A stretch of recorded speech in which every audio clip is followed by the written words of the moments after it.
Well, greetings world and greetings 7 Spot. Guess what? This is an impromptu and it's going to be a quickie, I'm sure, but we're all going to love it. I just got an interesting text from some blokes in Australia, one in Tasmania and the other one in Perth, and they want to talk to us and show us their Canstel. Now, I don't know an awful lot about Canstels. Never heard of them up until fairly recently, but through the wonders of the internet and Facebook, I did get to speak to Adrian and Wayne Smith, and I'm going to bring Adrian in just now. Adrian, are you there? Hi there, Adrian. Yes, how are you? Thank you. Oh, good. Now, you've got a Canstel. I was wondering. I'm pretty good, mate.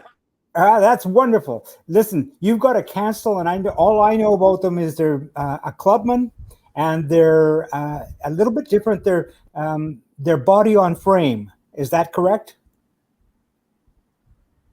I'll say that again. They're a body on frame, and they use the Triumph Spitfire as a base. Yes. Is that right? Yeah, they're good. Now I'm going to do what I always do: is I'm going to take myself out of the picture, and I'm going to let you do a quick walk around. Okay, I'm going to take me out of the picture.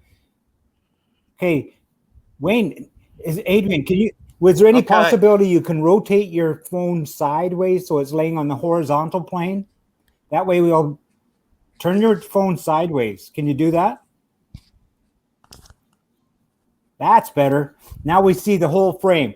Tell us about your wonderful Canstel. Well, this is a genuine Canstel made in Australia from 1969 through to 1983, and there were 103 of them built. 103 altogether. Yeah. And so far in the line 21, 22 Wonderful. Body on a Triumph backbone. In my case, it's a Triumph Herald backbone. With Spitfire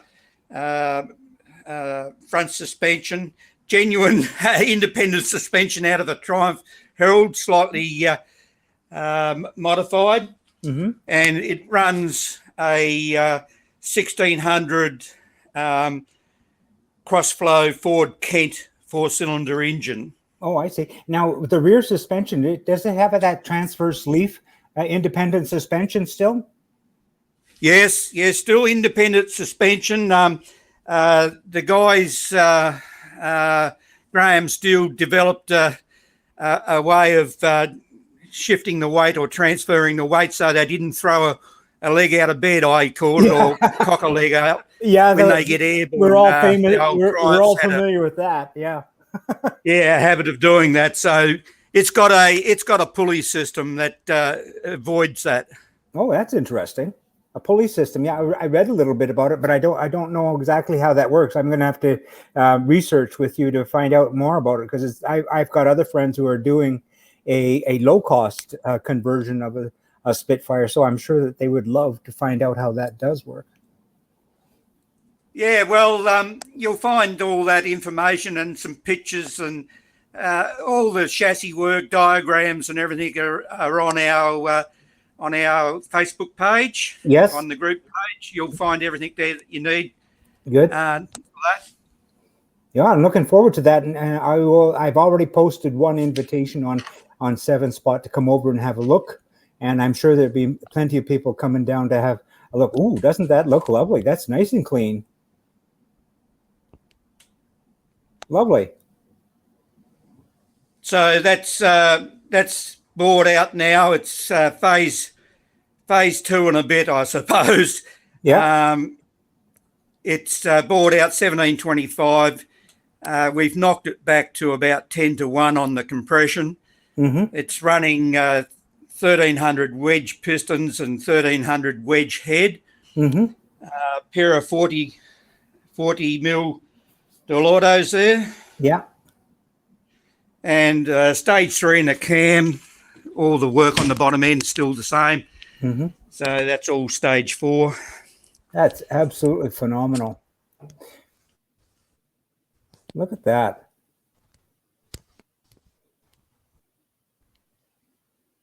Oh, we lost the feed completely. See some of the original photos of when I owned it, when I first bought it. Mm-hmm. A lot of stuff missing. I've had to improvise and make a lot of stuff. Yeah.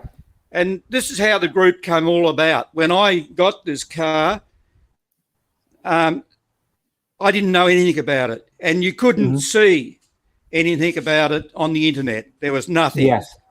Yeah. And then one day a car turned up in New South Wales at a club meet. And I got in touch with the owner by doing a bit of sleuthing, and it's all gone from there. So now new people can come into the group, know as much as what I do. Wonderful. That's great. Great. At the moment, you'll see mine's fitted with a hard top, which I've made myself. They don't come out with that, but I've taken the Targa bar off it, the Targa top off it, and put the hard top on there for the moment. It's also got doors which I haven't put on at the moment. That's for our Tasmanian winters, mate. Yeah. That looks great, and it works, and you're driving it in the winter. That's amazing. That's great. Oh, it's just a fantastic machine. As I told you, I've had a couple of other Clubmans, and you know, I've had some pretty good cars in my time, but this little thing here is just something else. It's just a really joyful thing to own and to drive. It's a real driver's car. Just a lovely thing, you know. Like, sure, it's not the greatest for competition handling and that sort of thing.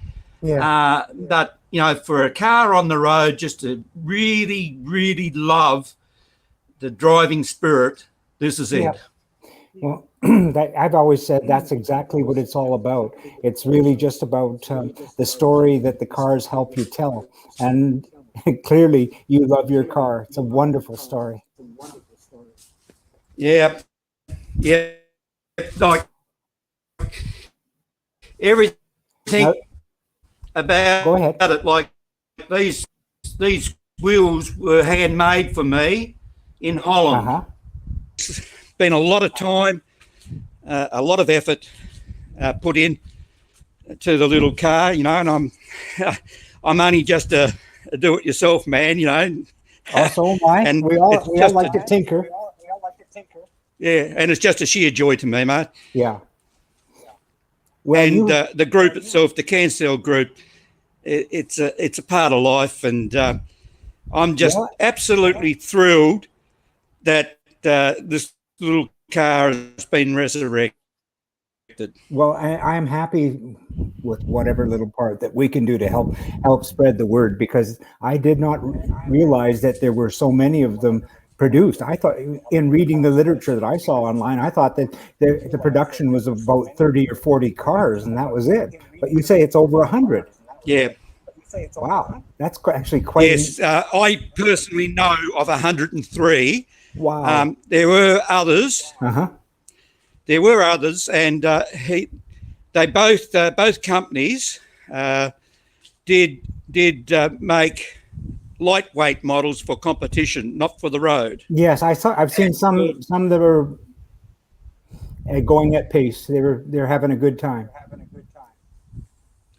And I think that there was lots more panels and bits and pieces made, you know, that people fitted up to other cars and chassis and things like that. But these were actually produced in a couple of different ways. You could buy them turnkey, that is assembled, ready to go on the road, turnkey. You could also buy them as a kit, complete, and put them together yourself. And once you got them together, you had to take them back to the factory to have them certified. Right. Yeah.